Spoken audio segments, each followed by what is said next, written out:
It's Wednesday, May the 31st, and you're tuned in to the tniab podcast. I'm Vince. I'm Anthony. And this is the Geek Chic Culture Show. We're talking about all the cool things in the whole wide world. What's up, ladies and gentlemen? The end of May is here. May the 31st be with you. I'm so funny. No.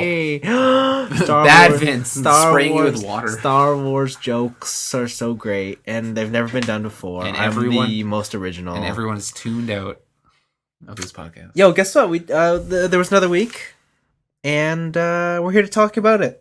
All the cool things happening. First off, we saw Pirates 1, 2, 5. Yep.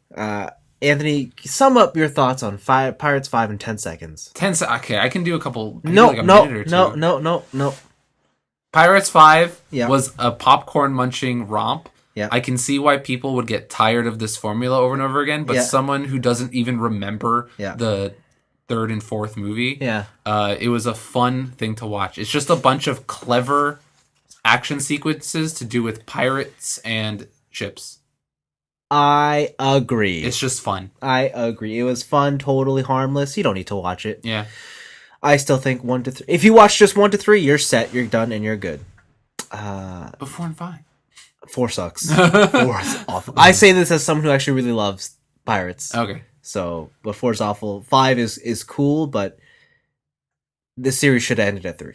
Yeah, like I don't know if I don't like. I guess if in your mind, what if 5 replaced 4? Yeah. Would that be your like? You know how there's like the Star Wars? Oh, cut? the machete cut? Yeah, Yeah, totally. Yeah. the machete cut? 1, 2, 3, 5. All right. Yeah, that's you the whole Pirates trilogy to me, Okay. or series. Quadrilogy. Yeah, there you go. But maybe it's because I just really like Orlando Bloom, and he was in it for like 2 seconds. So that's it. I guess. Yeah, there you go. Anyways, there you go. Pirates 5. It's fine. It's fine. Anyway, picks of the week. So, picks of the week. Where do you want to start with this one? I got one. Okay. It's Far Cry 5. Oh, okay. So earlier in the week, there was a bunch of teaser trailers that came out showing just like pretty broad landscapes. There was one of a church, and a church bell was ringing, but as the drone camera closed in on the church, it turns out that what was ringing the bell was one guy smashing another guy's face into a church bell. Yeah. And it turned out that was Far Cry 5. Far Cry 5 is set in Montana, USA. Ah. The most exotic of locations. Yeah, they have mountains there. I guess. Sure. The only thing I know about Montana's, or my only knowledge of Montana, is the restaurant chain they have here. The restaurant chain Montana's? Yeah. Yeah. Where everything just looks like it's been decorated by someone who's like, I found this on the side of the road. Put it up. Yep. All right. That's my knowledge of Montana. All right. And everything's wood. Yes. You're like in a log cabin. Yeah. So do they sell, was it 4 cheese spinach dip in actual Montana? Maybe with the artichoke. Yeah, I don't know. Yeah, maybe. So this game is set in Montana, and I didn't think that I would be up for another Far Cry game, and they made it interesting. They took it into pretty much, it's like North America's backyard, at least America's backyard. Yeah. Like here's just a bunch of open field and farmland and simple folk, I guess. And a religious cult, a very Christian-like cult, has taken over Hope County. Hope County. Why did you sing? Why did you say the By Menon jingle? Hope County. Oh no. Okay, it threw me off. So it's a religious cult. It's very Christian-esque, and the cult of you don't really see it in the trailer, but some Ubisoft has brought out some information that pretty much the cult leader thinks that the end of days are coming, the end of the world. Yeah. And so it is now his job to deliver the good citizens of Montana, of the earth, of Hope County, to God or to whatever they believe in, right? Yeah. And they do that by not waiting for the world to end, but to just murder them. Yeah. And to either baptize them by drowning or by doing whatever it is those cults do, right? By releasing their spirit up into the Holy Land. Mm-hmm. And as you would have thought, making a Christian-esque themed villain or just like a religious cult leader villain has sparked the internet aflame Yes. A lot of people are just up in arms, but they have done probably the only thing they could have done to keep like that eccentric villain motif they had going on since 3. But also make it interesting, because if it was another, hey, we're on a tropical island, here's a dude and he murders everybody. Yeah. Like Far Cry 4 was literally, I'm a college freshman, and now I somehow, because my friends got kidnapped, I have the talent to murder everybody. Yes. Right? Or was that 3? I can't remember. Because they all blend together. I don't know. The last one I played was 2. Was it really? Yeah. 2's good. That's the last one I played. It's really good. You get malaria in that game. You do. And they've done the only thing that I think could actually pull me in, which is just bring it to a new setting. And I don't know, because I know games are in development a long time before you even get a trailer. Yeah. Before you even get an announcement trailer. Yeah. I wonder if Ubisoft is either A, shitting their pants, or B, rejoicing in how fucking topical this game is right now. I don't know.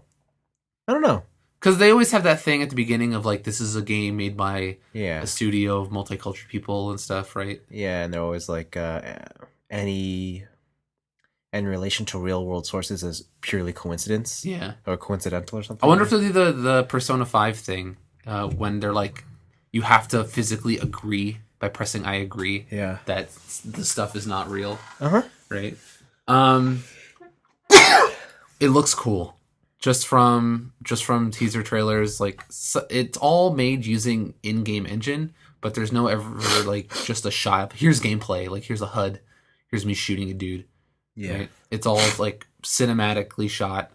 It just looks really nice, and I'm excited to see more of a Far Cry game, which is surprising to me. Cool. I think the one thing I'm interested in is how they're going to answer all those obvious, well, this is in America questions. Like, clearly, if this is happening in Montana, how come the rest of the world hasn't responded? Oh, how come America, the government hasn't responded? Because clearly it's not like some underground shit that's going on here. Yeah. Other things like, well, we got cell phones and shit. Yeah. Internet. I know usually the caveat, I think, in new horror movies for that kind of stuff, or at least cell phones, is like when they call and it's like, oh, the lines are cut. Or it's like when you call, it's like, oh yeah, tell us where you are, we'll come find you, right? It's like they've taken over the cell towers or whatever. But I don't know how they're going to do, like, how come the National Guard isn't just showing up and be like, yo guys, stop that. Like, where's the military, right? They're just coming in, like, I want to know how they're going to skirt their way around that. Zombies. Wow. This is the last, Montana is the last safe haven. Suddenly this game just got 5,000 times more interesting. Wow. It's The Walking Dead. Yeah.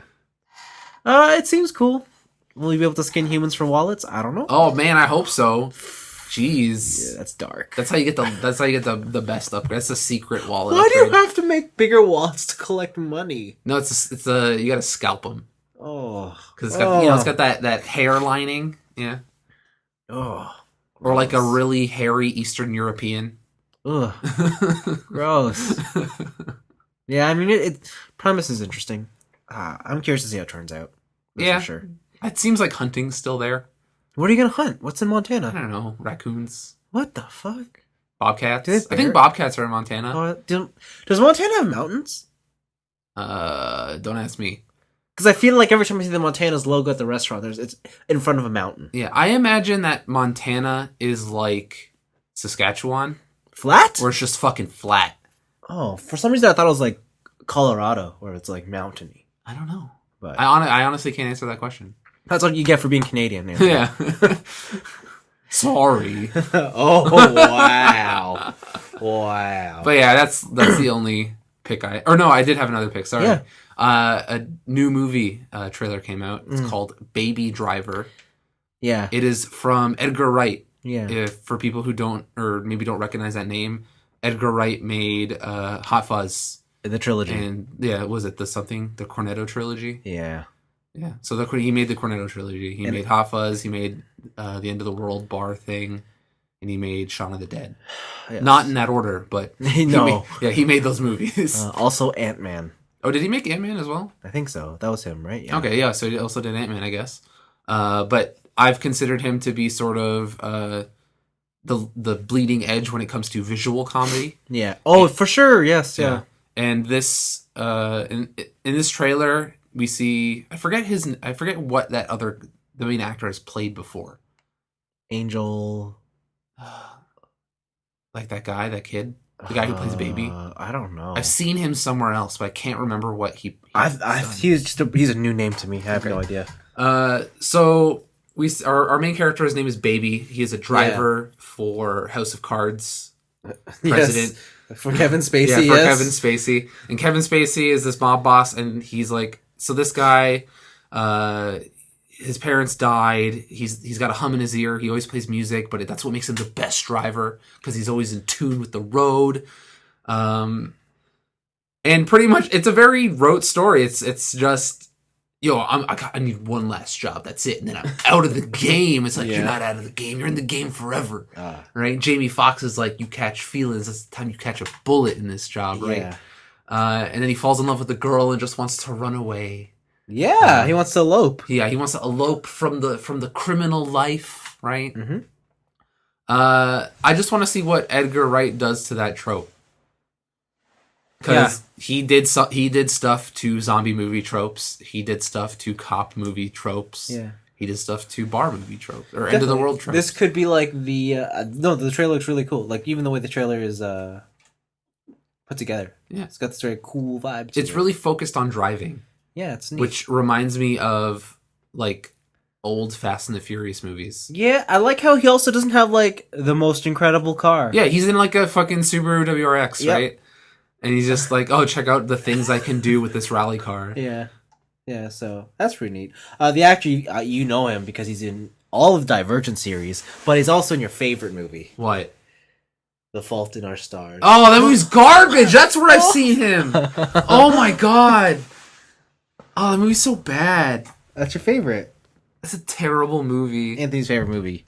They have... Okay, I want to just side tangent. Have you ever watched that movie? No. You haven't seen that movie? Uh-uh. That movie did the impossible. It made me stop caring about someone diagnosed with terminal cancer. Oh, wow. Wow. It made me not care about a character diagnosed with terminal cancer. That's sad. That's very sad. The movie sucks. I'm glad you love it. It's garbage. You're never going to forget it because it's the first time you have come to this revelation. I guess, sure. So it's part of your life now. It'll always be a part of your soul, etched in your heart. Speaking of stuff etched into my heart, Monster Hunter. Oh, Monster Hunter. Yeah, Monster Hunter happened. So this week there was a Japanese Nintendo Direct. They showed off Monster Hunter Double Cross, and the big news is it's coming to the Switch. Oh, what? Word? No way. Oh, way. This is like almost as surprising as Red Dead being delayed last week. Yeah, I think we predicted it. We're like, it's coming to the Switch. Gotta be on the Switch. It has to be. And comes out later this year in Japan. Yep. Comes out on the Switch. There's also going to be a 3DS version. But the big news is you're going to have crossplay. Yeah. So you could play if you have your friend. Online only crossplay. Right. But nevertheless, it's crossplay happening if you're on 3DS and your friends are on the Switch or vice versa.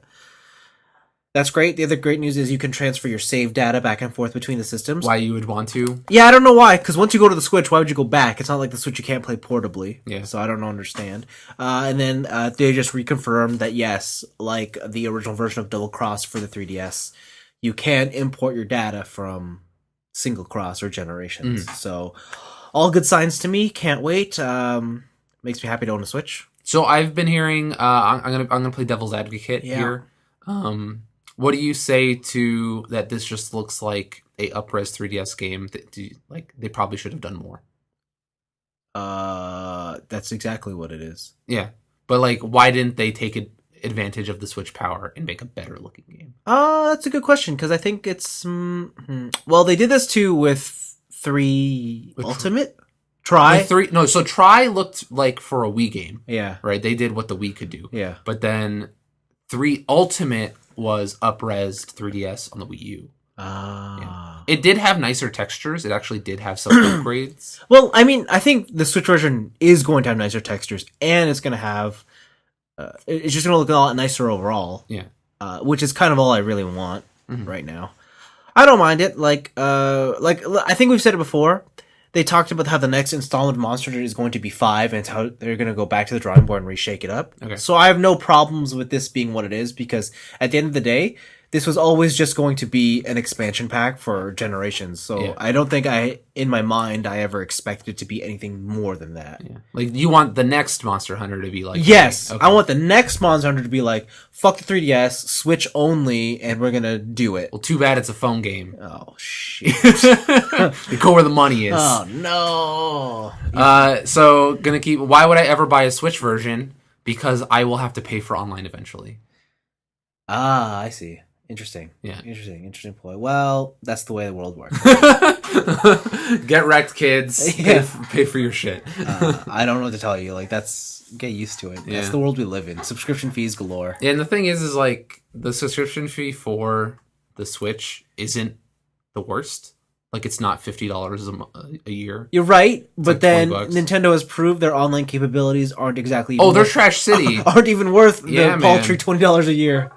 Like, I'm surprised Splatoon is as popular as it is for Yeah. how garbage that stuff is. But it's fun. I think... I hope it's an easy process to get my 3DS Generations save data to my Switch version of this updated I bet it won't be. I bet it's some, like, cloud online Yeah, shit. it's like, download this app, it shoots it up to the Pokebank. Yeah, then you download the Then you other app. download it, yeah. So, whatever. As long as I can get my stuff, I'll be super cool. Yeah, I didn't grind out that Hellblade with you guys for nothing, alright? Oh, yeah, that's Jesus, right. all those Hellblade Governess runs. Yeah, man, mine's level X. Yeah, all of ours are level X. We farmed that thing so many times. X. And now he's gonna be worthless. Yeah, because... what are you talking? Yeah, of course he's gonna be worthless. Oh, You need level XX. I can't wait to fight that jet-powered Gore Magala Yeah. thing, whatever it's called. Because it's going to be next... You know what this is going to be after level 10? What? XI. Wow. XII. Until we get to cross. Yeah, then until you get to cross, boy. Okay, so I want to know, what do you think the English version of this game is going to be called? Dabudu Cross. No. I hope so. Great. No, it can't be called that. It can't be called Double Cross, so it was called Generations. Yeah. What's like a synonym for a generation? Or like maybe it's called, maybe like an end of a generation? Mm-hmm. Monster Hunter Cataclysm. Wow. But do you think they would deviate from the term generations? Because this is technically just, again, an expansion pack. All in the Family? I don't know. Wow. Like, what? I don't know what it could be. What if they just call it Generations G? It'd be so boring. Yeah. They might as well just call it Double Cross at that point. No, but then you wouldn't understand that Double Cross is Generations. Yeah, marketing. It would have to be Generations Squared.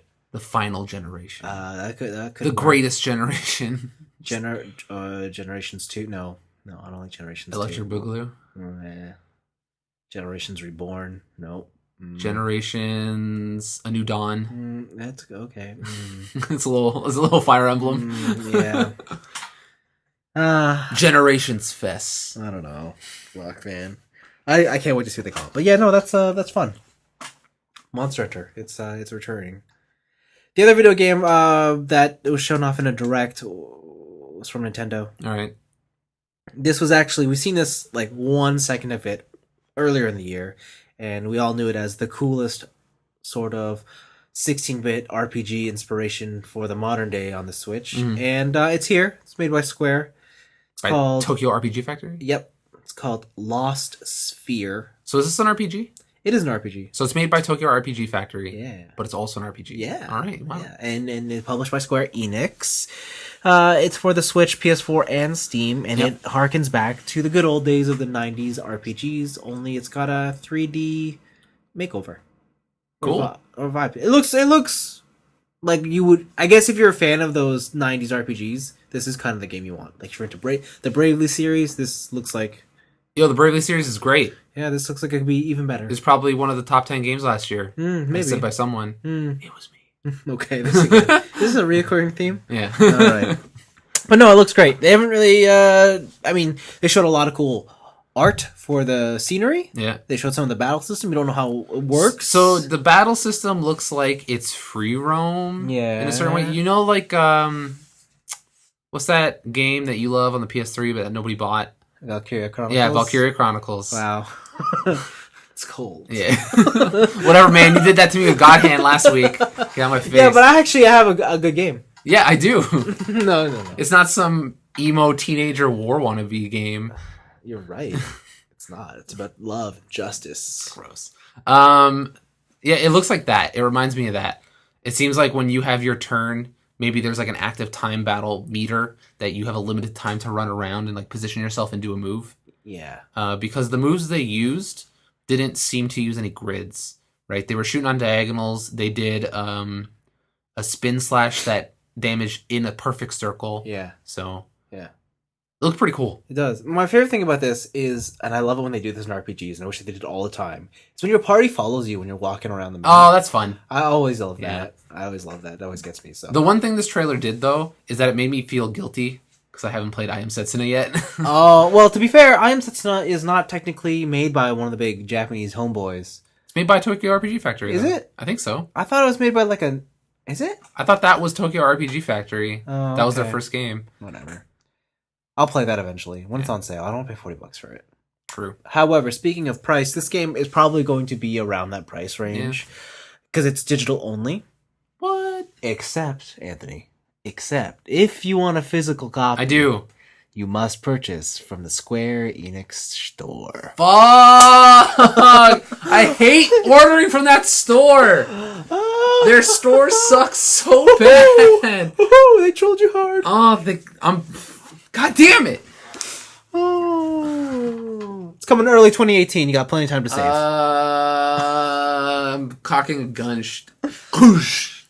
The other Square story that I read was a little bit more interesting. I did not know this, but the Final Fantasy VII remake is actually being done by CyberConnect 2. Yeah, they was. You didn't know that? I had no idea. Oh, so excited. Asura's Wrath team, Naruto I Ultimate had Ninja no Storm. idea. That kind of just shot in the... But not anymore, though. Well, that's the thing. So now Square's bringing that development in-house. Which I have... First of all, why wasn't it in-house from the start? This is easily Square's, like, biggest thing, right? Yo, did you play Asura's Wrath? That game is awesome. No. That game is great to watch. That game is No. I would argue that even though that game is so QTE heavy, the things they do with QTEs make it a must-play experience. I will argue that watching someone deal with those QTEs is just more fun than dealing with the QTEs. It's not the same. But anyways, so they're bringing it in-house because I don't know what the hell they were doing before, because Mr. Nomura said, we don't like the way this trailer worked out, Mr. CyberConnect 2, so you're off. We thought you were going to throw Cloud into space and you didn't. Yeah, so that's interesting. I guess. Okay, sure. Yeah. Okay. And but the thing is, now if someone ruins it, they can't blame anybody else, right? Well, that's true. It doesn't matter if it's ruined. It's going to sell like hotcakes. Yeah, at least the first one will, because it's supposed to be like 3 separate games. Oh, fuck, I forgot about that. It's like 3 separate $70 games, man. Did you know they put a timeline on the release, or they put a release window? Oh, did they? Yeah, for that and Kingdom Hearts. When is it? Within the next 3 years. Kingdom Hearts isn't coming out this year. No. Eat a dick. They said both are on schedule to ship within the next 3 What, did someone years. see Moana and they're like, we gotta put Moana characters into Kingdom Hearts? Can you believe that? So dumb. Speaking of Kingdom Hearts, best part of Kingdom Hearts 2 is when you went to the Pirates of the Caribbean level. No, that level sucks. Oh, that level's great. It looked like they're invincible when they're in the moonlight. Yeah. Like, that level sucks. Great. That level is Kingdom Hearts 1 equivalent of The Little Mermaid? A Little Mermaid level. Oh, I wouldn't go that far. At least you could still play. Yeah, Little Mermaid level sucks dick. Yeah. Oh my god. Yeah, you lost all your combos. You just had You lost everything. Yeah. And then Ursula sucked. Yeah. I just glitched the shit out of her because you can go behind her head and her attacks can't hit you. Oh, that's true. Yeah, I forgot about that.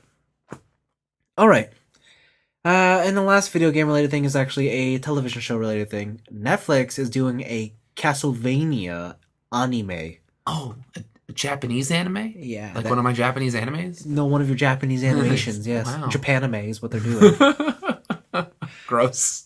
Someone even said that to me, like, you watch that Japanime? And I'm like, what the Like, fuck? unironically? Yeah, and I'm like... Like, you just slap the fucking taste out their mouth? I was just like... In my head, I'm like, did you just say Japanime? Do I have to slap you? Yeah, anyways. It's cool. It looks nice. I'm just sad it's not a Metroid anime, but whatever you can do. Metroid is dead. I know. Just live with Why it. can't they just make me an F-Zero anime? Like That's extra dead. So, like, in the mass grave, F-Zero's there, and then they threw Metroid on top of it. I'm just... Oh, man. I want to track down that old F-Zero anime, GP Legend, with the son of Captain Falcon. Oh, man.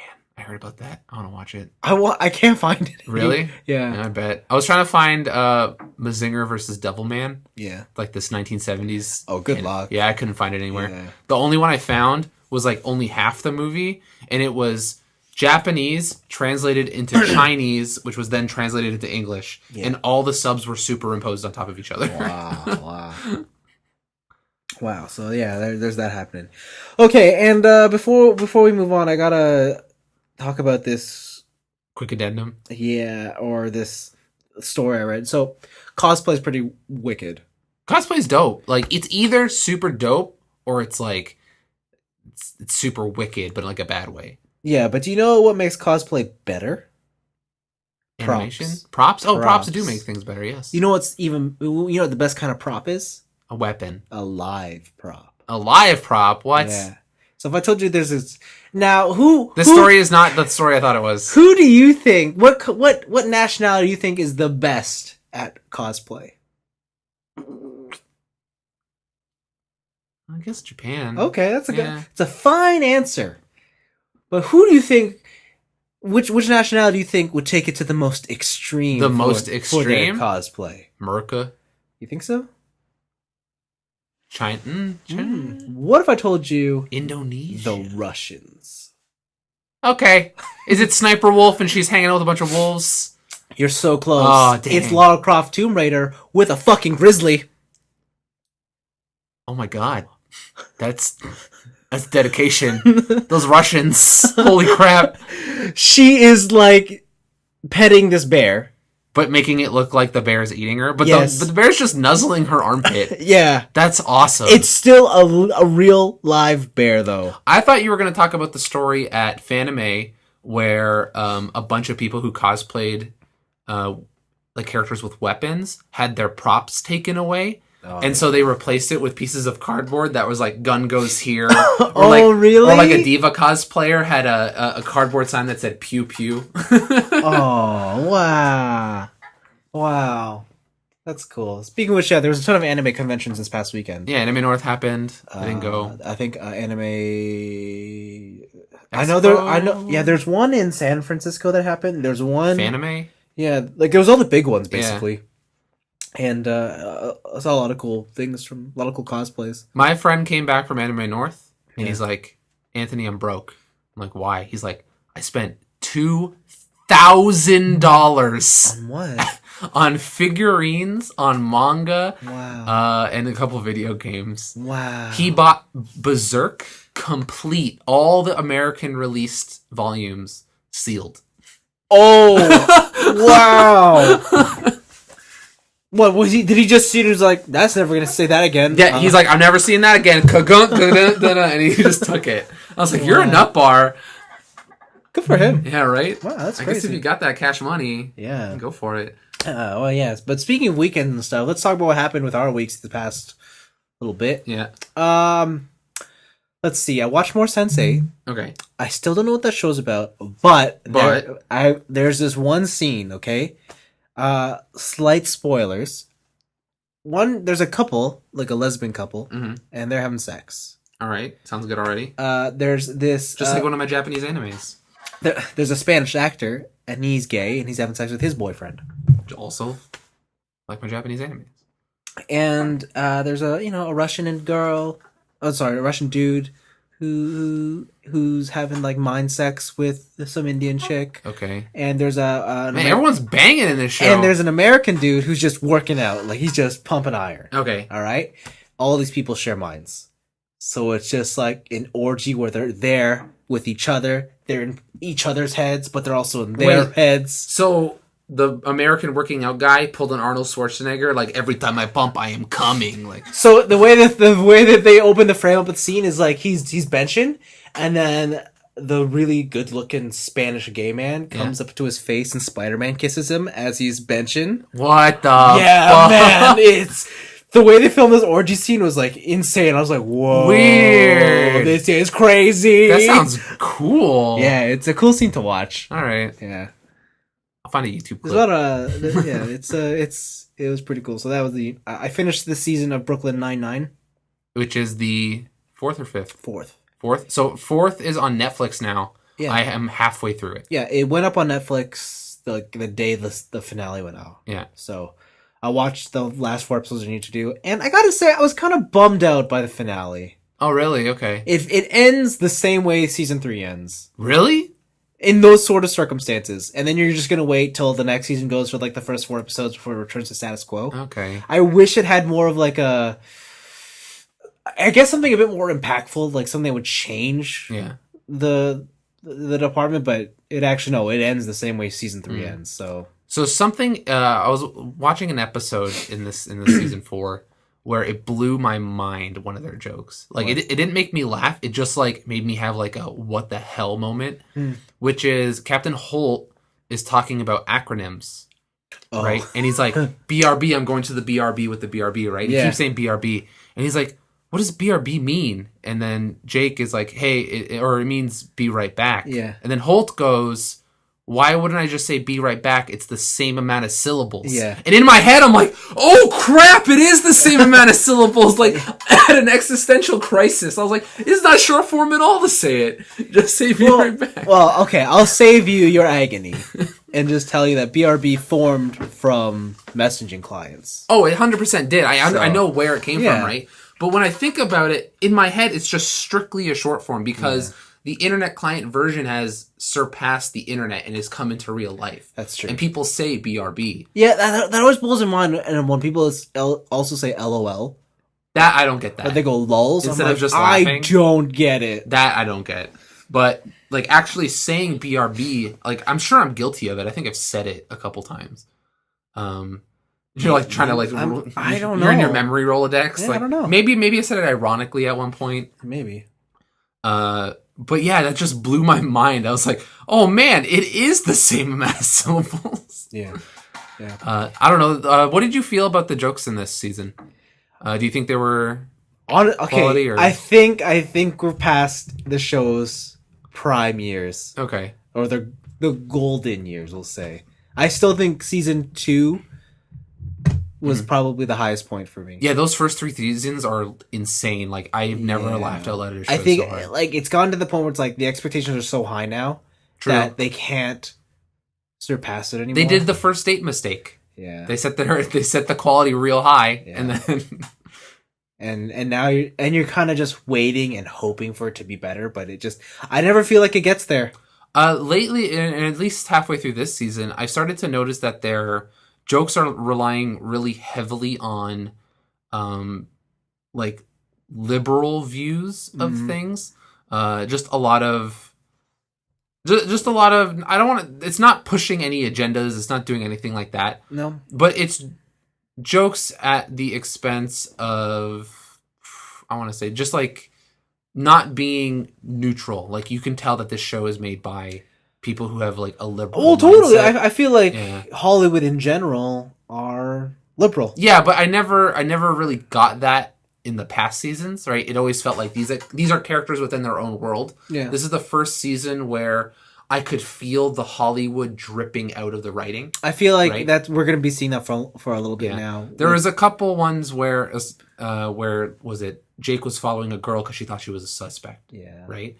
And then the joke was, why are you running? And he's like, because you're a weird guy following me to the bathroom. Yeah. Right? That alone is funny. Yeah. Right? And I thought that joke was funny. But immediately after, Jake goes, oh yes, because all men are evil and the world is fucked. Yeah. And I go, and in my head, I'm like, the punchline was already there. The punchline was, you're a creepy man following me. That's hilarious. Yeah. But the extra, oh yes, all men are terrible and the thing is Yeah. like that was the extra like there's Hollywood Yeah. coming through the writing, right? Did you get to the episode where Terry gets arrested? No. Okay. You're in for something then. Okay, because like I don't understand like why that would be a punchline when you already have a perfectly good joke there.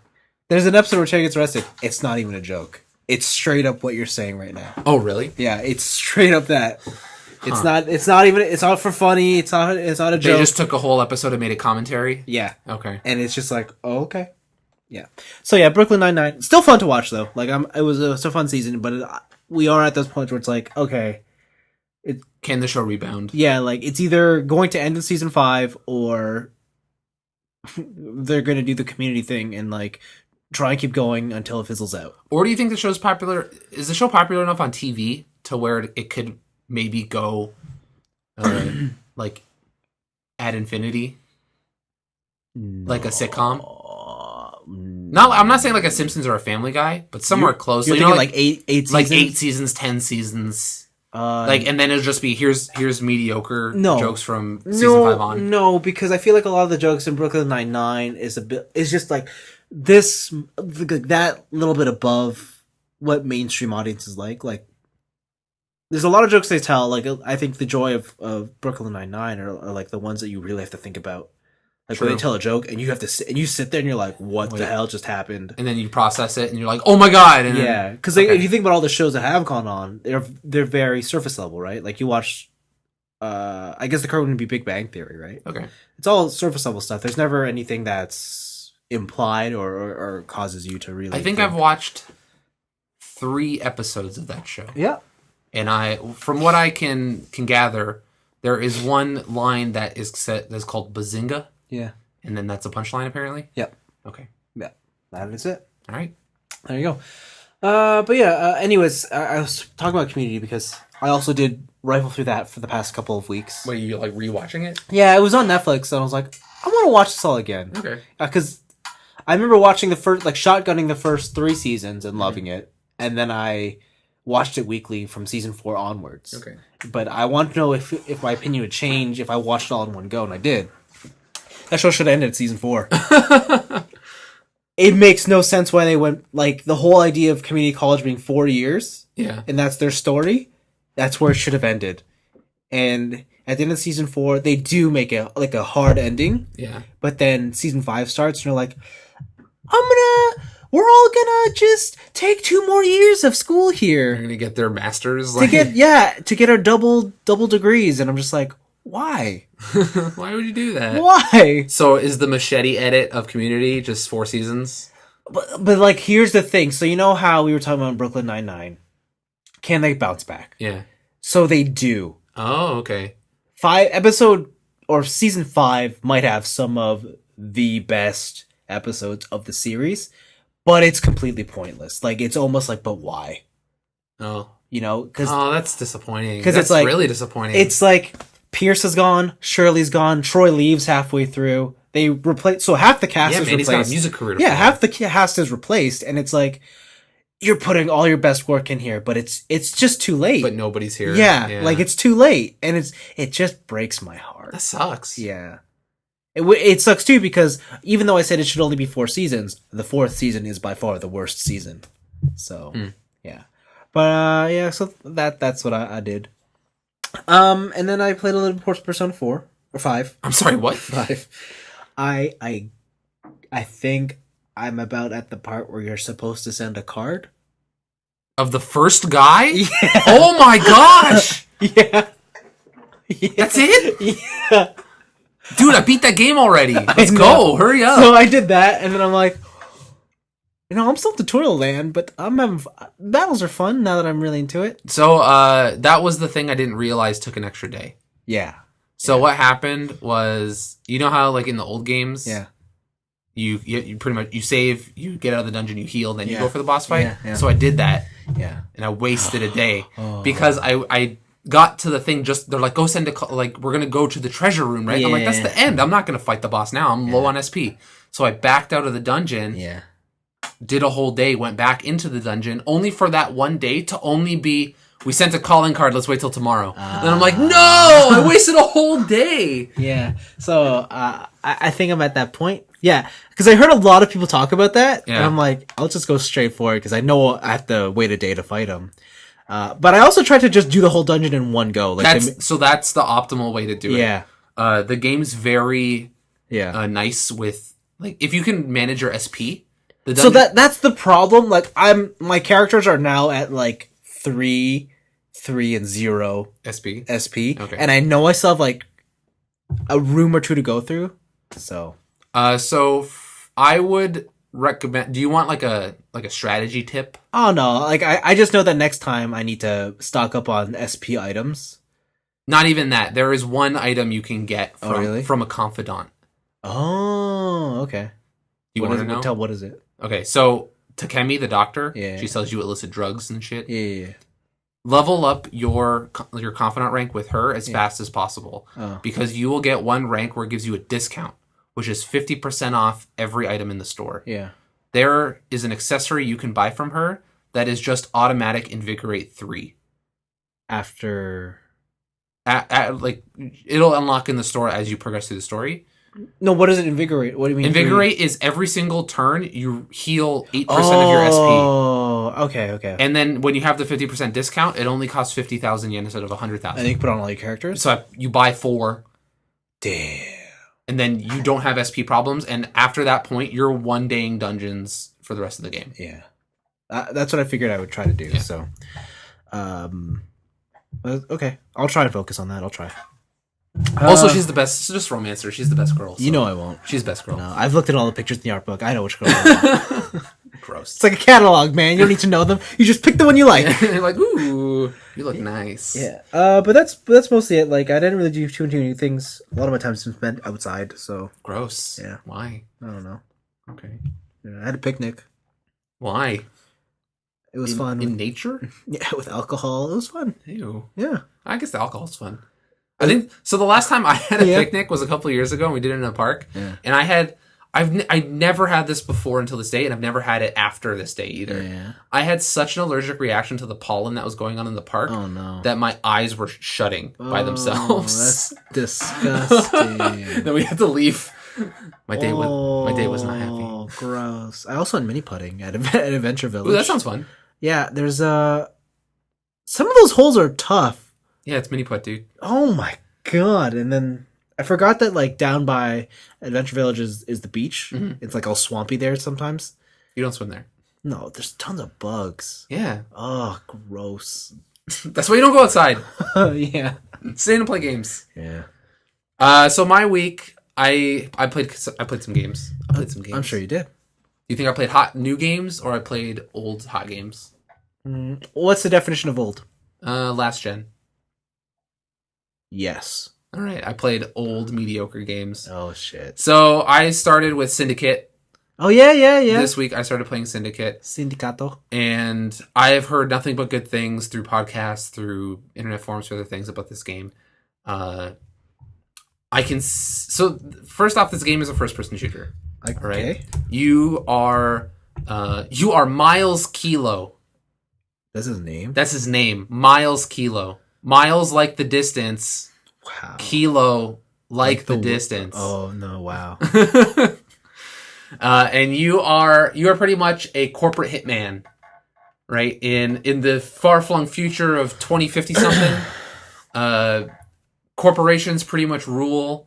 You work for the biggest corporation called Eurocorp, and everyone is chipped. You got a chip in your brain, and the chips... Oh, you mean like microchip? Like microchip. Oh, I was everyone like, chipped. Yeah, everyone is chipped. And if you're not chipped, you are below human. You are nothing. You are just gated off from the rest of the world, and you can't do shit. Oh, that's sad. Right? And corporate espionage is taken in the terms of not so much spying, but more murdering.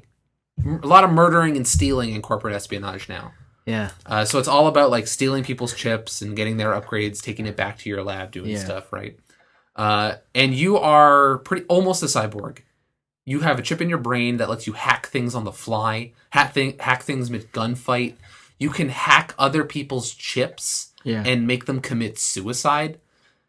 You can hack people's chips and make them change factions for a short while. Yeah. Right? And just like change their mind. It's their scary cyberpunk future is exciting and scary. Okay. So I can totally see why people love this game. Because on the surface, this game is a mediocre first-person shooter. If it wasn't for the story and the tech that they use within certain weapons and within your hacking abilities, this game wouldn't be worth talking about. Okay. It would just be another mediocre shooter. But they lean into cyberpunk so hard. And they're like, they just don't care. They're just like, listen, we're going for all the cyberpunk that you can handle, all the neon you can handle. And that's what makes that game interesting, which is their just hard lean into cyberpunk. It's fun. It's pretty fun. Would you say this is an instant cult classic, a la Fifth Element? I could see this being somewhat of a cult gaming classic. Okay. It already kind of is. Because, like, again, I heard it from people who were just like, this game's really good. And then I saw it on a clearance bin for $2 at EB. That's kind of sad. Sealed. Wow, you found a game at EB? Yeah. Wow. No, but it was sealed. A sealed PS3 game for $2. Wow, you found a sealed game at Electronics Boutique? PS3, though.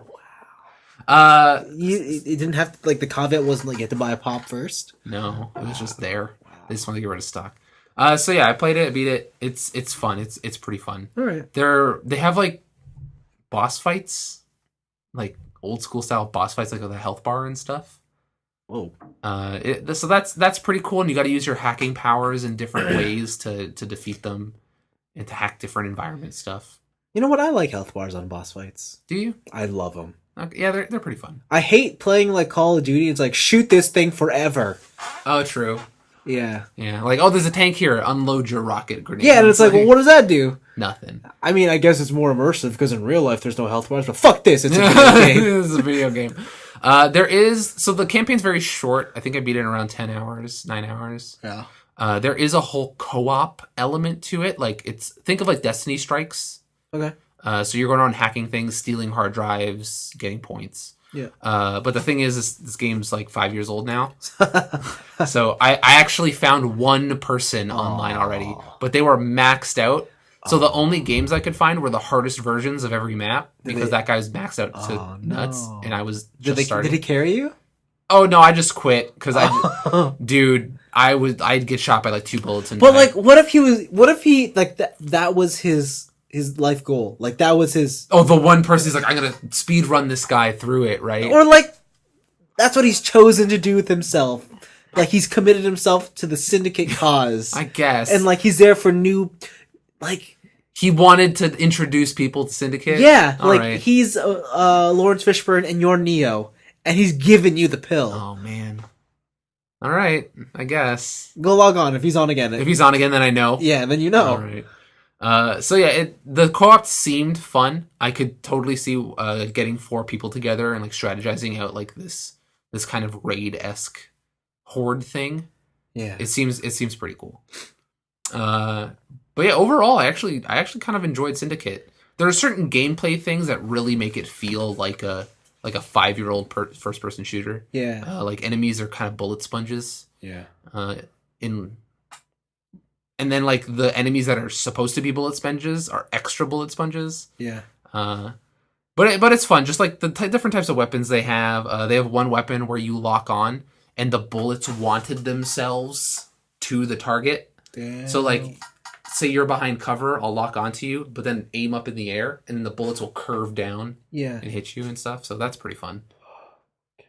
Welcome to the future. Yeah, man. Yeah. But yeah, it was pretty good. Neat. The other game I started playing immediately after is because I was like, man, I might as well just get through this PS3 backlog while I'm at it. Is Drakengard 3.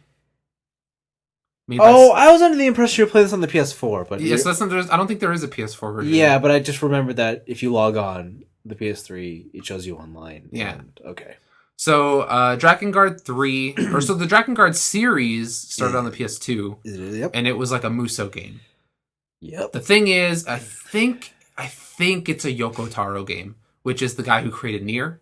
Yeah. So the story's a little messed up, right? You play as a girl named Zero. Yeah. She This game has a lot of blood, right? Oh, it's a lot of blood. Yeah. I'm going to get to that. So you play as Zero. She is known as an intoner, and she has a dragon named Michael. And her and Michael... Fucking creative. Right. Her and Michael just want to murder her sisters. Oh, I know this game. Okay. And her sisters are named 1, 2, 3, 4, and 5. Yes. And they all have different weird dragons. And they're all also intoners. They're all Pokemon trainers, yeah. They're all Pokemon trainers. Yeah. And so you gotta murder yellow, green, red, gold, silver. Gold, silver, I think. Yeah. And like so you kind of just get thrust into the middle of it. Your tutorial mission is you going up against all 5 sisters and then getting kind of maimed. Yeah. And then having to retreat. And that's like your whole Metroid thing of I lost all my powers, I gotta gain it back up, and I gotta run through the ranks, right? Of course. And the whole time the game has a very I don't want to say adult tone. It's a very mature tone, but like juvenile mature. Like, think, like, you remember Itagaki's second Ninja Gaiden on the Xbox, where it's just like, here's ropes of blood everywhere. Yeah. Right? So you're just constantly getting bloodied and stuff. And there's always talk about sex. Yeah. This game, so as an intoner, it's not really shown what you do, but you have, like, the power of song. It's like almost Macross. Yeah. So you have the power of song, and when you use that power of song, you get special powers, right? But you also have pretty much like a sidekick that your sidekick has to summon your shit. So you, as the intoner, play the song, but your sidekick summons your dude. Right? Yeah. The thing is, though, is that intoners are always portrayed as these women who are just fucking on the regular. Right? Yeah. The first intoner you face is like this lusty blonde girl with huge tits, and like she's just talking about all the different kinks her and her sidekick do, and like they're always banging or whatever. Yeah. And then you murder them, and then the game gets like it keeps switching between like slapstick comedy, super ultra violence, and sex talk. Yeah. Because when you first go to kill the one intoner, I guess I got a slight spoiler, because like even the first boss fight is nothing, because this game is multiple branches. Yeah. It is multiple endings. It is multiple timelines, right? So like the first boss fight is like half an hour into the game. It's nothing. So you go and you kill the first intoner, but she's not dead, right? But in her weakened state, her sidekick kills her. Okay. Right? Just splits her down the middle. And then he keeps talking like, oh, you stupid little beep and beep beep. And they beep out all the things for comedy. But later on, like, this guy is a character that is just turned on by gore. Oh. So, like, you're walking through a town and he's like, oh, look, like, your dragon set this town on fire. I can hear them scream. This is getting me so hot. Right? Or like, oh, look at this guy. He's just gurgling in his own pool of blood. Like, I can't wait to listen to him, like, choke on his last breath or whatever, right? Ooh. And it's like really vulgar in this like upsetting way, but they never explain why. And I've gotten the first ending so far, and nothing, right? So far, a twist happened where you're like, that's just some Deus Ex Machina shit. Yeah. And then it's like, here's timeline B. Right? And I'm like, what just happened? So I want to know more about the story, because they have shown hints at like a greater power, like something that is controlling these timelines. Yeah. But it's so completely different than the other Drakengard games. I think the only thing that retains from the Drakengard games is the Musou-esque style to it, the Dynasty Warriors-esque style to it, and the branching endings and weird endings. Yeah. I think holding on to that Musou kind of experience is holding this game back.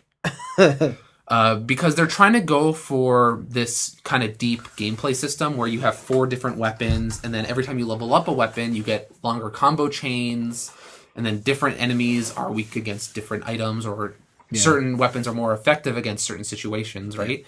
But the fact that it's a Musou game limits what you can really do. It's like, okay, I'm just going to use the weapon that's really good at single target for the boss, and I'm going to use the weapon that's really good at wave clear for cannon fodder. For sure. Right? And then the other 2 weapons kind of go unused.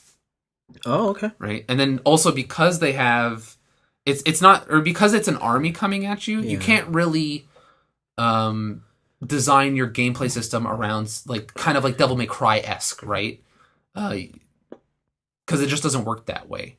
Sure. And I think the game maybe should have went for a more character action, which then in my head is like, oh, I bet I'll like Nier, like Automata, right? Yeah. So, is it Automata or is it Automata? I don't know. I go either way. I switch it every once in a while. Okay. To throw people off. So yeah, that game's okay. Oh, it's fine. I heard the final ending is just a grind fest. Because when you get to the end and you get the non-final ending, you can go back and play chapters, apparently. Yeah. And my friend said that you have to take every single weapon in the game and upgrade them all to max. And that's how you get the final ending. But the thing is I'm already, I want to say halfway through the game. Yeah. And I already have so many weapons in the shop and within my inventory that I cannot afford to buy them. Yeah. And like every single time I complete a map, I'll get just enough gold to upgrade one item one level or buy one item. That's it. And so in my shop, I have like 30 weapons to buy. I have in my inventory, each weapon that you have in your inventory can upgrade, I think, 4 times. Yeah. So it's not a fun process. Dang. With that kind of stuff. So yeah, I'll keep playing through it because I think I'm almost at the end, and I'll probably just Google just YouTube the final ending. All right. So it's a little boring. But non-video game stuff, I finished Kobayashi-san no Maid Dragon. Oh, yeah?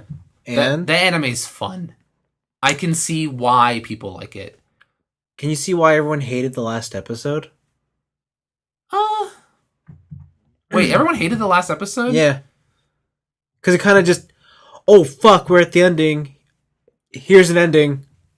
Yeah, no, I totally thought that that's what that episode was going to do. Like, if you saw how that show was progressing, where it turned into Seinfeld, where it's just like slice of life, look, we're just going to throw in all the story stuff at the end. I totally saw that coming, so I wasn't really disappointed. Yeah. But I thought how it ended fit in line with the rest of the show. Yeah.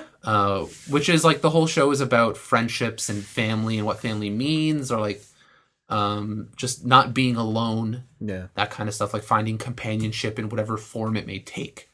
Right. Overall, I liked it. I want to applaud this show for doing something that not many shows do, which I did mention on the podcast before, which is showing either nerdy people or I guess like sort of introverts, like maybe nerdier people, not as a negative. Oh, okay. Right? Again, they do have the friend that is like the otaku, and he gets the Sailor Moon nerd glasses. And the buck teeth. And the buck teeth. But that's played off for comedic effect. Yeah. But it's never played off to a detriment of his character. Yes. Right? And then also the things with people having certain hobbies or being obsessed with maids, stuff like that. It's always shown as these people have something they're passionate about, rather than look at these freaks, they're focusing on one thing. And that's not something I see in any show, Japanese or otherwise. Yeah. Right. And I kind of want to give it a round of applause for that. Yeah, no, it's really cool. It's very supportive of, I guess, just being individualistic, I guess, or like you being you. They do actually play on that a little bit, like just the whole thing of like Japan is about being kind of uniform. And they do the thing that I remember you mentioning in the new Godzilla movie, where I took the Godzilla movie as, look, Japanese efficiency and whatever got us through the day, right? But you took it as the status quo was holding us back, right? Always falling into line and going up into ranks was not the answer, right? And so that's kind of what this show was trying to say is like, hey, maybe it's time for a change, Japan. Maybe it's time for a change, Japan. Maybe the old way of doing things and like only doing things by rank is not the way to go. Yeah, it's true. So it was kind of cool. It's like kind of slight social commentary on the state of Japan. Yeah, but also just kind of a feel good slice of life comedy. Yeah, it's good stuff. I just wish they spent more budget on fights, because fights. After you saw that cool one in the beginning. Oh, the cool one at the beginning. They have the dodgeball episode. Oh, the dodgeball episode. Yeah. The episode that got me the most was Sports Festival. Oh, yes. with Kana, Yeah. the little dragon. Yeah. And she's like, I want you to come Yeah. to the thing. She's like, I can't, I'm working. And she just Yeah. gets sad. And he's like, Yeah. okay, I'm going to put in extra time, Yeah. all this stuff. I think the thing that got me the most was when Kana's best friend fell during the relay. Oh, right? She had to run. And she had to run. And she's like, I'm so sorry, gets the baton. But then she's a dragon, right? Yeah. So she just went for it. Yeah. And she won. And she's like, I'm sorry. Like, no, we won because you got us this far, right? Yeah. Just like building up her friend and like didn't knock her down for failing. And like in my heart, I'm like, oh God, oh, it feels so good.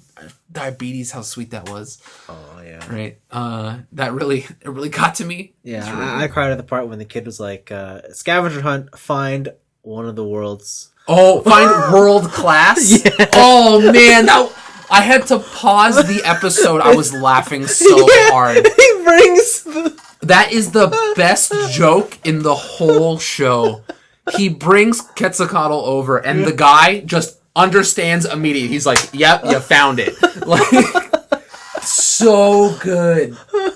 They also have a little thing with him, with Shota and Quetzalcoatl, where they're playing like the summoner game in their house, and she's like a demon, and she pretends like it's banished out of the door, but then she never comes back, and the guy's like, "Where'd you go?" Right? Because he actually cares about her, and like, went outside the door, and she turns out to be there.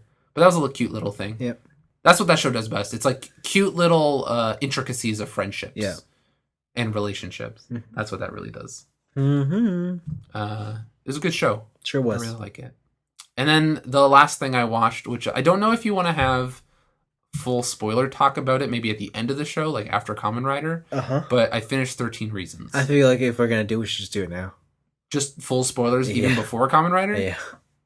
It seems mean. It does seem mean, but guess what? The audience has now heard us say this for 10 seconds. They've had more than enough time to hit stop. But then they can't listen to Kamen Rider after. Okay, let's talk about Kamen Rider. All right. Yo. Dan Kuroda. No, hey, whoa. Oh, no. Whoa. Oh, no. Shin Dan Kuroda, all right, please. He's new Dan Kuroda. He's the best character in that show. He's so good. I mentioned it while we were watching it, but I love what this show has done with his character. Yeah. Where before he was the villain to be feared. Yeah. But now he is still the villain to be feared, but only in his head. And he has become a joke to the rest of the crew. Like, even the music they play. Yeah. Whoa, I'm sneezing. Yep, he is. Even the music they play around his character when he's doing things like, I am God! But they're playing like kind of fanciful, funny, like trombone-esque brass music. So good. Yeah, they do the whole co-op thing. And so they have this co-op fight with Dan Kuroda, but he reveals so many tricks he has up his sleeve. Yeah, like continues. And the way he comes back is out of the warp pipe. With just the giant neon continue on it? And if in Zero, if you grab someone, it lowers their levels. Yeah. Yeah. And he's just sucking away levels. Yeah. Wow, that guy's great. My favorite part about that episode was, I think this is episode 31, was at the end, they use him to just tie loose ends. Yeah. They're just like, you know how Taiga and Hiro have to share a driver? Yeah, don't worry about that. I got presents. I got the other one for you. Here you go. Yeah, there you go. And then he gives, is it Tokameki Crisis to M? Yeah, so he just has, or to Nico. Yeah, and he's like, here you go. Oh, here's the driver you were missing. Yep. Have fun. There you go. It's just like, he's like, I am God. Yeah. But I think the thing they also revealed in this episode is that Poppy is the data from Dan's mom. Yeah. Right? So what he did to himself, he did to his mother long ago. Yeah. Right? And I guess it kind of erased her memory. Yeah. But he perfected it because he's God. He's Shin Dan Kuroda. He sure is. And I thought that was a cool little thing because now they have this little like father or mother-son dynamic going on. Yeah. Where like he's still like, I'm God. I'm the best. But then his mom is like, shut up. And they share the room inside the Doremi machine. Yeah, that's neat. He also reveals to Hiro that he may have a shot at bringing his girlfriend back to life. Yeah. Yeah. So, like if you want to revive the people. Yeah, so they planted that seed. So there you go. Yeah. He's currently the best character on the show, so there you go. He's always been the best character on... no. No, he wasn't when Laser was around. Yeah, when Laser was on the show, he was the best. Yeah. Laser's so good. I know. How could they get rid of him so fast? He lived life fast, man. He was a bike. That's true, man. Quarter mile at a time. Man. He died as he would have wanted it on the road. On the road. And then we get to episode 32. Yeah, and so everyone so shit goes down. Yeah, so the CR team are all like, we got all the low tier monsters and the intermediate tier, and then now we got a boss level. Yeah, we got high level tier, and we have boss fight. Yeah, final and boss. So we're just gonna get them all at one go, and then for some reason the enemy's like, we're also gonna do the same thing. We're gonna have just go for it all out brawl. Yeah, and it goes super serious, and it's like the final battle commences, and they have a final battle. Until someone fucking shows up out of nowhere. Until Shin Dan Kuroda's dad shows up. He's like, I'm at a prison, girl. Yeah. And I got this Bugster driver that kills normal people, girl. Yeah. And also, I am God. For real, though. Oh, yeah. Yeah. He's like, thanks, son, but you didn't really do much. Yeah. Thanks, Bugster. You really helped me out running this company. Yeah. And you really, thanks, Peridot. You, really sent out Kamen Rider Chronicle into the wild like I wanted. Yeah, so in theory, he has the driver that the good guys want the most. Yeah, or like the most good guy driver. Yeah, So they told Shin Dan Kuroda. Yeah, there you go. Said the story of Kamen Rider Chronicle. Yeah, which is the final boss, who is a person who is pretty much the game master. Yeah, and he cannot be killed. Yeah. Other than by Kamen Rider Kronos. Yes. Who is supposed to be the ultimate good guy. Yeah. Right? And to get Ultimate Kronos, you gotta go through some really dumb shit. Yeah. Right? It's like endgame stuff. You gotta do some fetch questing. Yeah. You gotta go save 5 chickens. Yeah. But the thing is, when Dan Kuroda's dad shows up, Shin Dan Kuroda's dad shows up. Yeah. He has Kamen Rider Kronos. Yeah. So... we should say that he got it from the prototype drivers that are in lockup somewhere. Yeah, that were in lockup in the CR. Yeah, he stole them. Which how? He's Shin Dan Kuroda's dad. True. If you're giving birth to Dan Kuroda, Dan Kuroda, you got to be some baller yourself. Yes. Right. But so okay, man. I kept saying it during the show, but Kamen Rider Kronos, is Dio from JoJo's Bizarre Adventure. Yes. He doesn't say Toke wo tamare. He might as well be He might as well have just said it, like, time stop. Yeah. And he might as well just like, muda, muda, muda, and then, like, punch people. Yeah. But instead he turns them into pillars of flame. Which is just a little bit cooler. A little bit cooler. Yeah. We see a lot of his powers in this thing. So he just straight up stops time. It doesn't seem like he has a limit. No. And he goes around just wrecking fools. Yeah. He punches them, kicks them, and his critical finish is a time kick. Yeah. Where he spin kicks along with the long hand of a clock. Yeah. And then it becomes midnight on his opponent's face. Oh man, yeah, he sends him to the dark hour. He did. It sent him to the dark hour. You know what it reminded me of though? Big Comfy Couch. Oh, the 10-second... when the 10-second cleanup when they're doing the thing with the legs. Yeah, that's what it kind of reminded me of. But yo, Kamen Rider Kronos is a baller. So like, how do you stop him? So okay, the thing in JoJo's Bizarre Adventure is to defeat someone who stops time. The only way to do it is to stop time yourself. Okay. So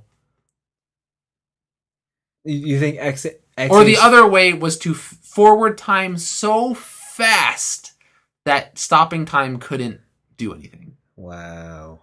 That's ridiculous. You should watch JoJo's Bizarre Adventure. It's so good. I don't know, man. It sounds crazy. It's awesome. It's bizarre. Oh man. Wow. Wow. Yeah, one day we'll get there. Tomorrow. That's too soon. I got plans. All right. Fine. But yeah, no. So Kamen Rider, man, we're only on episode 32. There should be like another 10 episodes. At least 15. At least 15. Yeah. Okay. Most of them end at around 48. So yeah, like if we got another 15 episodes to go, yeah. They started announcing stuff like, think of when Kamen Rider Chronicle was revealed. Yeah. It wasn't that long ago. Yeah. Right? So they're just going for it. Yeah. So the thing that makes me happy about this is that I think this almost confirms that Ex-Aid's robot suit isn't his final form. Thank gaming Jesus. Thank the Lord. Because you know that he has to have another form to defeat dumb. Kronos. He has to have another form to defeat Kronos. Or it has to have some sort of version to it. Well, I think it's the quote-unquote evil version of Kronos, right? Yeah. Which is the final boss form. Yeah. This also makes me wonder, now that everyone has a common enemy, are Peridot and what's-his-face going to team up with the doctors? Oh, good question, but I'm not too sure. Or do you think it's going to be three-way Mexican standoff at all times? Yeah. That Kronos always wins because he can stop time. Yeah. Okay. Yeah. I think M is gonna have to come to the realization to defeat Kronos. He has to re-merge with Paradox. Okay, I can see that coming. He has to be like, I need my game inside. What if he wears two belts? Ooh, like front and back, side to side? Or what are we side saying? to side. Or we're doing like the across the chest? I was thinking like two latches on the waist. Damn. Like it's like a fusion belt. Yeah. But I could see like just around the chest and one like a seat belt. Yeah. Yeah. Oh, interesting. Yeah. Huh. I don't know how I feel about that, but cool. Maybe. We'll see. Maybe. There you go. Kamen Rider. It's pretty baller. It is. Shot caller. Man. Yeah. Time kick. Yeah, time kick, man. Now we have gone to the show point in it. Yes, that's a sentence. You got there. There was a comma in my sentence, Sure. if you didn't catch that. Where we are going to spoiler through. There you go. 13 reasons. Yeah, we're talking about all of it in depth, spoilers. So if you want to check out now, feel free. I won't be offended. You can't. Yeah, this is the end of the episode. Yeah, all I will say is I've got that Despacito song in my head, and it is not going to leave me for the rest of the summer. That's hilarious. I feel like I'm just gonna keep saying shit. All right. If in the coming weeks I start just speaking Spanish because of it, there you go. Okay. Yeah. Okay, spoilers now. All right. Girl kills herself. Yeah. Wow. How could you? Spoilers. So where do you want to start? You want to start at the beginning? You want to start at the end? You want to start at the middle? I can start anywhere. Let's start at the beginning. All right. So at the beginning of the show, what did you think of the first couple tapes? Like we'll mow through the first couple tapes because we get to learn that like the tapes are given to a bunch of people and all that stuff. Right? Okay, I think it's up to episode 8. That's the episode where like he wants to quit listening. Yeah. Okay. Those ones up to that point, I was like, okay, yeah, this girl's bullied and she's had a hard life. I still don't see why. Yeah. Suicide is a thing. I can see a lot of things maybe piling on and making you depressed or making you sad or just making you not want to go to school. Yeah. But there was nothing in those 8 episodes where I'm like, yeah, girl, kill yourself. Like, yeah. So that's how, but I was super enjoying it. Yeah. Like I was 100% invested in all the characters. I wanted to know more. I wanted to keep watching. I just couldn't make the connection. I think the episode that turned the tide for me was when they did the Valentine's Day thing, the $1 Valentines. Yeah. And that was the tipping point of shit got real. Yeah. Where the one guy who's like not head of student council, not the Asian Marcus? girl. Yeah, Marcus. Yeah. He's there. Oh, yeah. And he's like, they're at the diner. Yeah. Right? First, he stood her up. Yeah. And then her friends told him that she might be easy. Yeah. Then he showed up late, played it off. Yeah. And then when they didn't want, or when she didn't want to kiss or like touch and stuff, just freaked the fuck out. Yeah. And lost it on her, right? Yeah. And that was the start of everything getting super real. Yeah. And that, like, that's the point where I'm like, damn. Yeah. Everyone sucks. Yeah. That was rough shit. But that was also the time where in the flashbacks, what's it called? Your favorite character? Oh, Jeff? Yeah, Jeff. Jeff, the best guy? Dude, Jeff is the only... Jeff and Tony. Yeah. Jeff and Tony are the only cool people in that show. Yeah. Or cool, should say, teenagers. Yeah. Right? Because I think... who's the main character? Clay. I think Clay's dad is cool. Okay. Yeah, all right, sure. Not in the sense, like, because he's, like, an English professor. Like, he's super nerdy. But the thing is, like, whenever Clay did something, his mom is always like, oh my God, he's dead or he's on drugs and all this, and just like lost it, right? Yeah. But his dad is always like, hey, maybe he's just a teenager and doesn't want to talk to his parents, or maybe he's just out having fun, right? Yeah. He always took a more reasonable approach to stuff, which like he was the only parent that I wanted to take a side with. Yeah. I also feel like though, I guess teenage boys are different from teenage girls, and I guess that's why the dad was more understanding. Yeah. I think that's the other thing too is his mom's a lawyer. True. And I feel like she's uptight about everything because she kind of has to be. Her character is like that as well. But then we start getting real, and then the show starts getting really dark. Yeah, it starts getting dark. I think it starts like real when they do the party. Which party? The first party. The party where Clay's getting relationship advice? Yeah. Okay. Yeah, that party. Yeah. And they're all hanging out. So, yeah. Her best friend, or ex-best friend cheerleader. Yeah. That's the first instance of rape in this show. Yeah, I bet you were surprised. Yeah, because you said rape, and I was like, damn. And then the other rape happens, like, damn! So that happens, and that is a hard scene to watch. It's super hard, and I can't believe. I think the thing that makes it even harder is that you know that there's another guy out there, like, her boyfriend. Yeah, and he just says, or he literally just steps aside. Yeah, because he feels like he owes something to him. Yeah, right, and he's just like, hey. Like, he took me in when my parents are, like, I have a shitty mom that has, like, abusive boyfriends. He takes me in, buys me stuff. I don't even ask, right? Yeah. But still, and he felt like somehow letting him rape your passed out girlfriend was payment? Yeah. Like, holy shit. Yeah. That was fucking rough. It was, yeah. It was just like, wow. And he's just sitting on the couch, like... Yeah, just like kind of zoned out, don't know what to do. Yeah. I think the scene that really gets you to make you feel that, like, hey, that rich guy, fuck, I forget his name. Starts with a B, Bryce? Bryce. That Bryce is a bad person is, obviously he's trying to rape her, so he's bad. But they really fucking villainize him when Homeboy tries to come back in the room, and he's like, get the fuck out. Yeah. Like, she's mine. Like, she's property, right? She's like less than a human. Yeah. And it's like, holy shit. Yeah. You're just an asshole. Yeah. Right? Like, raping wasn't enough. They got the layer on top of that. Yeah. That, like, instantly vilifies you to, like, comic book levels of villain. Yeah. And it's so fucked up. Yeah.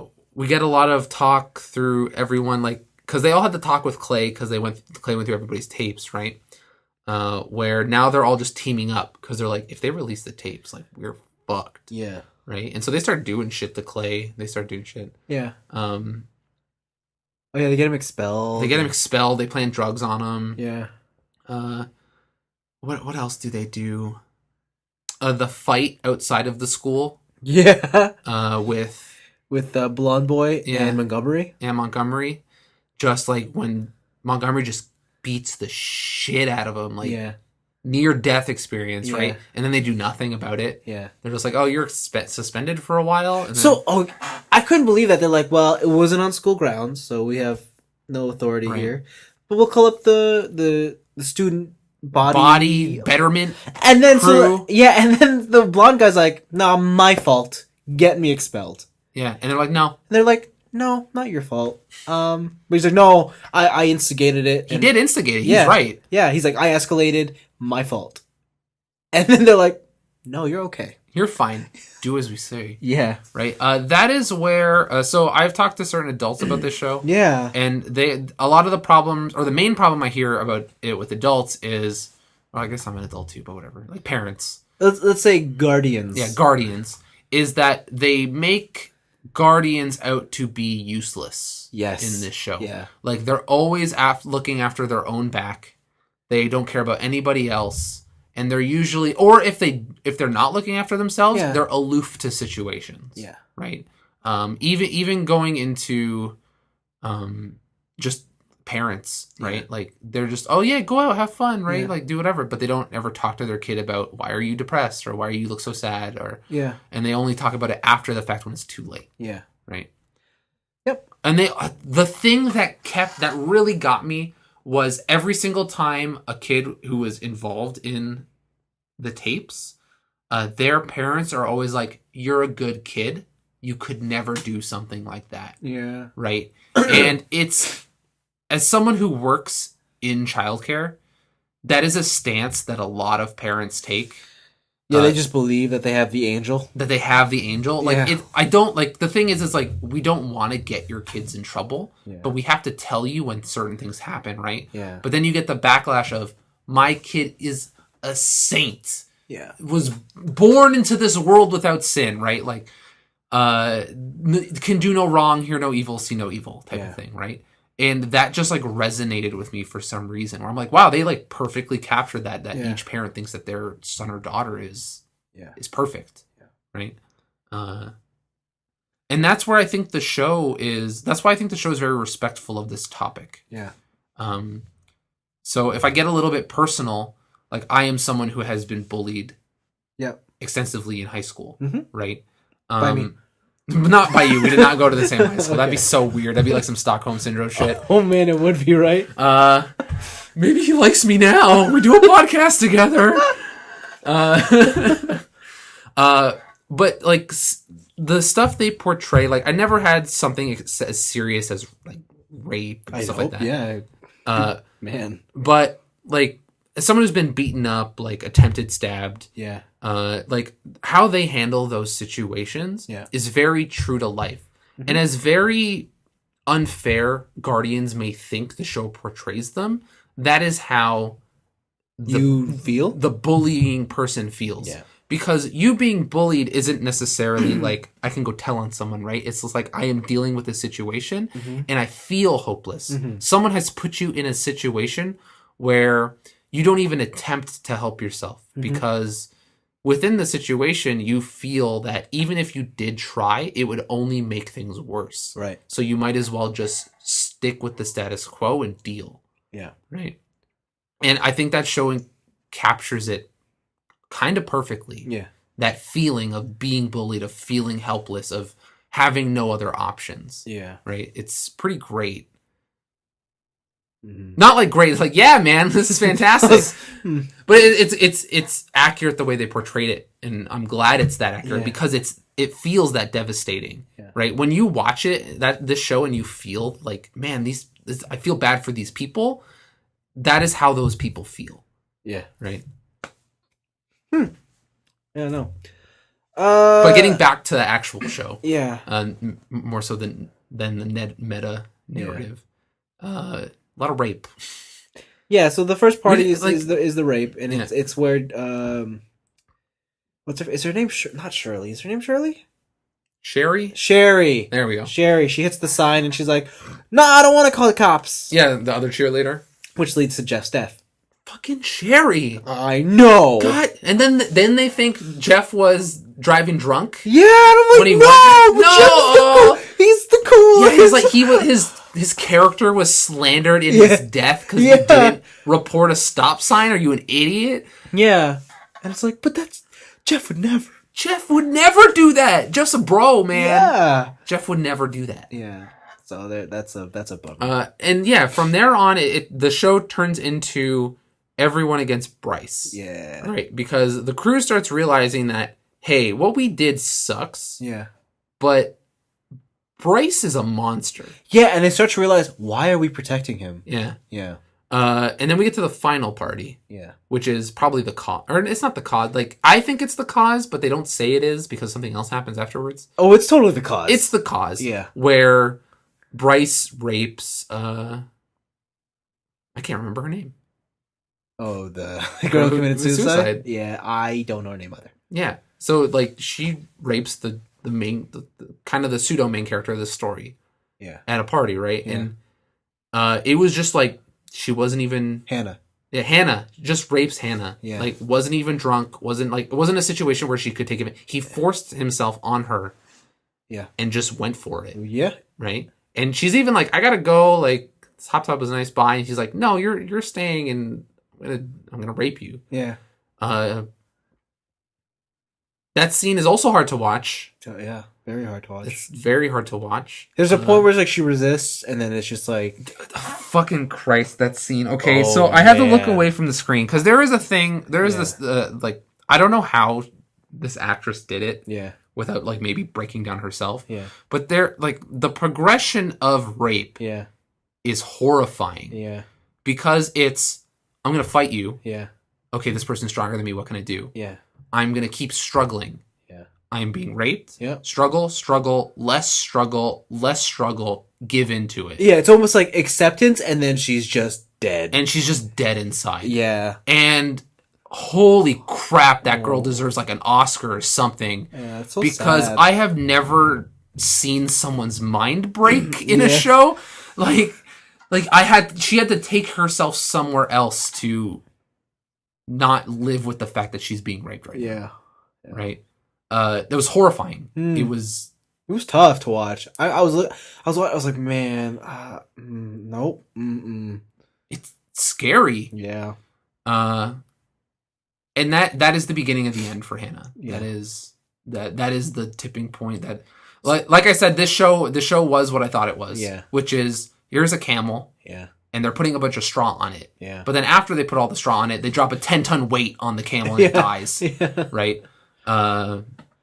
And so that's the beginning of the end. She starts making her tapes. She starts doing her stuff. Yeah. You see that she borrows... She didn't borrow. She takes cassette tapes from her family stores, but at the same time... Why are razor blades right next to cassette tapes? Like, maybe they should work out their inventory system. It's a mom and pop shop. Yeah. So that explains it. Yeah. And she also picks up a bunch of razor blades, right? She doesn't do anything. And she decides... She writes her diary. She makes her tapes. She puts in the shoebox.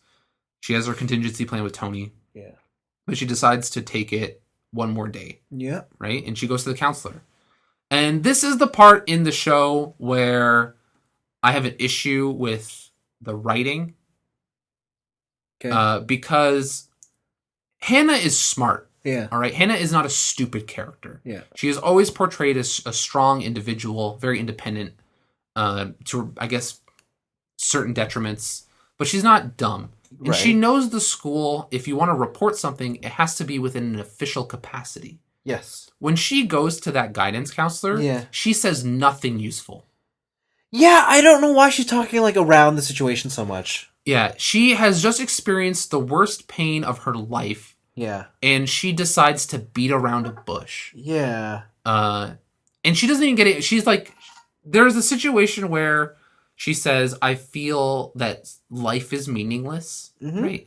And you hear that, and coming from our perspective, from the watcher's perspective, you know what that means. Yeah. Because you've gone through 13 other episodes. Yeah. Or 12 other episodes. But the guidance counselor doesn't know shit, right? Yeah. He's only hearing stuff from the outside. This is the first time Hannah's actually been at his office. Yeah. Right? And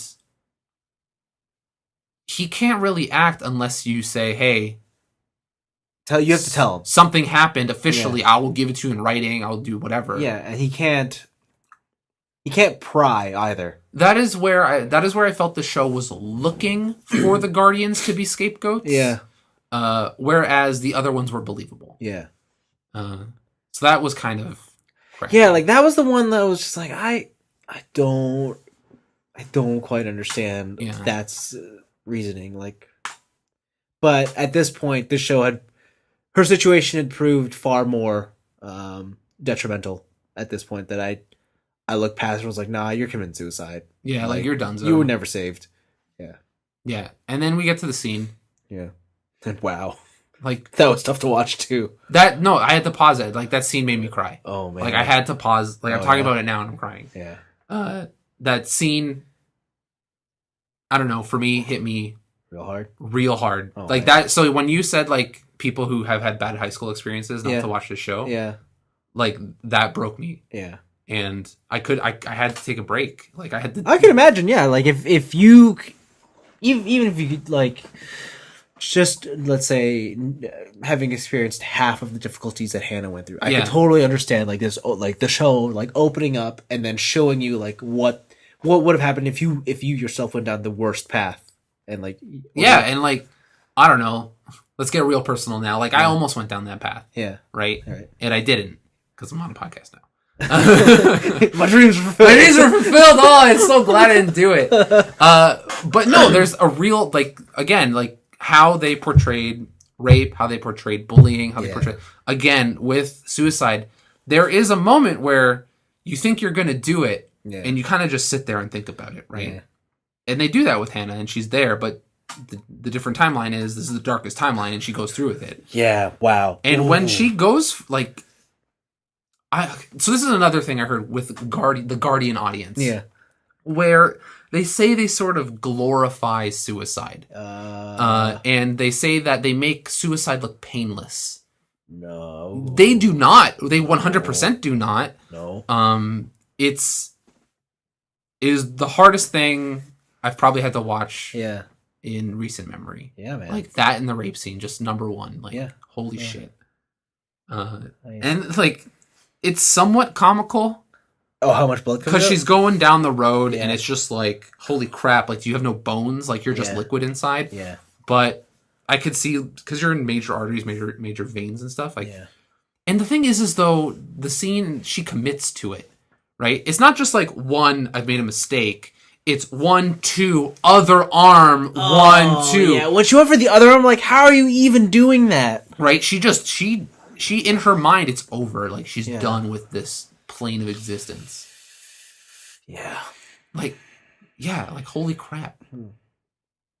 Then after that, we get to pretty much post credits. Or like epilogue. Epilogue stuff. Our camera guy has an army's worth of guns in a false bottom in his drawer chest. Mm-hmm. Do you remember that? Mm-hmm.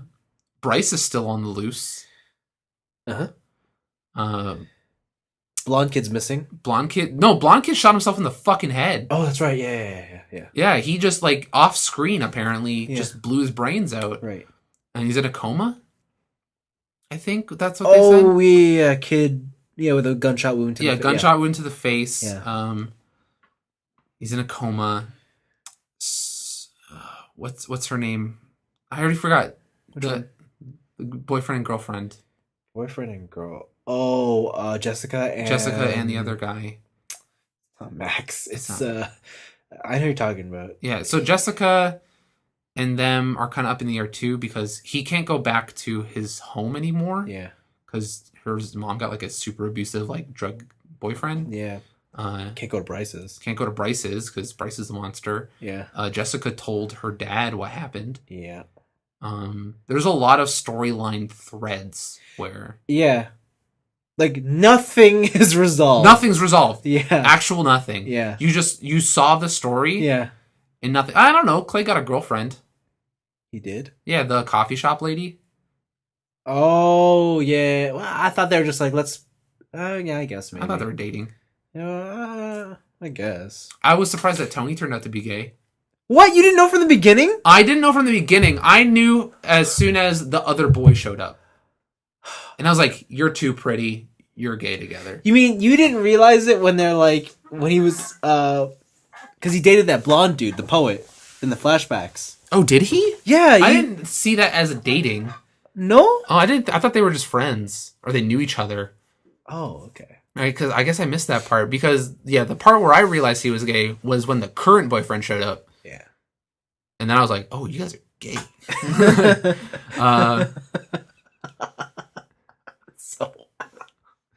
But yeah, like, yeah, there's a lot of story threads open. And it makes me wonder how they would focus a season 2. That's the thing, right? There's only one book. Yeah. And they stretched out that book to make this show. So I don't know what the hell they're going to do with season 2. I feel like this is the type of... this is where TV kind of sucks, because it's like, this only needs to be one episode, but because now it's a hit, you know it's an easy cash grab. True. So do you wait, is this going to be like Full Metal Alchemist before the manga ended, and it's garbage, and then Full Metal Alchemist after the manga ended, and it's great? Okay. So yeah, there's a bunch of different storylines going on. I think my main complaint about the show is how much it was stretched out. Yeah. Because the majority of this show is, look at this train wreck, watch how nobody does anything about it, even though everyone has ample chances to. Yeah, that's the problem. Like, they're like, I think someone storyboarded it out and said, 13 tapes, 13 episodes. Let's do it. But then when they got to like episode 5, they were like, we're out of story. Yeah. Shit. Yeah. We got to make this tape a 2-parter. And it doesn't help that the episodes are like an hour each. Right? Yeah. I think this show could have done well with an editor. Yeah. Like maybe just like they could have, maybe if they had 13 episodes, but they were half an hour each or 45 minutes, not a full hour. Yeah. That would have been nice. I think it could have been more concise and things would have made more sense. Yep. But overall, I thought this show was fantastic. Yeah, definitely. This is kind of up there with like my most favorite show I've watched this year. So yeah, I would put it there. I can't think of anything else this year that I've liked better. So yeah. But I think that show is, even if you don't think it's all that great, because it is very teen fiction-y. Yeah, sure. I think that show is important. Yeah. Because it brings that kind of stuff to a limelight that I don't think any other show or even movie has. Because it's very raw. Definitely nothing that represents the current era. Yeah, exactly. Of being a teenager, definitely. Right. That kind of stuff kind of gets shied away from even now. Mm-hmm. Just talking about bullying is a hard subject. Talking about depression and stuff like that is a hard subject. Yeah. And it's more open than it's ever been, but it's still not easy. Yeah. And I think this show really brings like the most extreme result of that kind of stuff, but in a very it's not even digestible because that shit's hard to watch near the end. Yeah. Just like in a very, I just want to say accurate, like in a very accurate way. Mm-hmm. Like getting into the mind of someone who has been bullied, like for sure. It's important, that show, I think. Yeah, I think it is. And I'm glad it's brought up all these like conversation topics, like people actually talking about this kind of stuff now. Like whether you agree with the show or not. Mm-hmm. Like at least people are now talking, which is cool. Yeah, no, it is important. I think like the CW used to, like all their shows used to be like this, only a little bit more fancified or like fluffy, we'll say. But ever since superhero shows started, they kind of dropped off that. No, did they? There's all superheroes, and that's why like there hasn't really been like this kind of show lately. So I'm glad that this exists now. But yeah, I look forward to seeing what season 2 could be about. But I don't know if I will expect it to be as good as this. No, I don't know. I don't know how. At least for me personally, how a season 2 could be as good as this. Yeah, like unless they maybe take on like the whole school shooter thing. Wow. Okay. Yeah. Maybe. That would be pretty. That would be dark, but I don't know if I would be able to resonate. Exactly. Like that just sounds. Yeah, that is going to be 100 times darker, but it's not something that like every teen could like. It's the whole thing of there's that quote that one death is a tragedy, but 1,000,000 deaths is a statistic. Yeah. Right. For sure. Like the reason I think people really like this show is because it's the sole focus of one person losing their life. Yeah. And if you tried to expand that out, it's bad to compare it to Fast and the Furious. Like, you know how those shows, like, you know, those movies kept getting exponentially bigger and bigger and bigger and bigger until they're not. Right? If they keep trying to do that, but with tragedy, I don't think that's a great way to go. Mm-hmm. Yeah, for sure. So I don't know. I'm not a writer. Yeah, neither am I. Never claimed to be. Yeah, but anything else you want to say on it before we wrap it up? I think this is a good show. If you are thinking about, if you have kids, or like if someone in the audience is like thinking about letting certain kids watch the show, I would recommend either A, watching it with them, or B, having a conversation. I don't think this is a show that. How old are these kids you want to introduce? People as young as like 13 are watching, or like even younger than that, even younger than teens I've heard of are watching this show, right? My cousins personally, or my second cousins, I guess technically, one of them is 9, and they watch the whole thing. Wow. Right. So I think it's very important at a certain age. I would say all the way, like if your child is at least still in high school, like try and have that conversation, or watch it with them. Like take an interest in this show. Yeah. Because there will be questions that you need to answer. And I think it's important that someone who has experience will answer those questions for them, rather than them going to the schoolyard and being like, oh my gosh, X and Y, and they give them some garbage answer. Yeah. Right. I think that's the most important thing about this show is when they say they have that warning at the beginning, which is like, if you want to talk more about it, here's a hotline and stuff. Yeah. Like, use your parents as a hotline. Yeah. Except that for some kids, that's impossible. Oh, for some kids, it is impossible, and that sucks. If you have the means, try and talk to someone you trust about this, right? Yeah, for sure. Yeah. Nothing more to add to that. I agree. Yeah. Okay. I think that's it then. All right. 1 out of 5. This show sucks dick. No. Damn. I think this probably is in the running for best show. Yeah. Definitely, it's up there. So don't be surprised if we talk about it more again at a later date. It's good stuff. Yeah. Check it out if you haven't. 13 Reasons Why. I mean, wait, hold on. This is the spoiler section. You have seen it. Yeah, you have seen it. All right. Well, if you don't agree with us, I would love to know why. Yeah, I would actually. Yeah, give us 13 reasons. No, don't actually give us 13 reasons. But like maybe we got the email. We got tniab.letters@gmail.com. Yeah. You can email us there, or you can leave a comment in the YouTube channel. Either the Facebook page YouTube channel or in the YouTube comments. If you don't agree with maybe, or like if your thoughts on this show. Yeah, that'd be pretty great. It doesn't have to be. Yeah. It doesn't have to be strictly disagreements, but could just be your thoughts. Yeah. Anything else you picked out, noticed, things that you found resonated with yourself. Those are always fun to hear. Yeah. Anyways, this one was a bit of a long one, but you're welcome because last week was a bit short. Yeah, it was a bit short. Holy crap, it was long. A good night. Bye.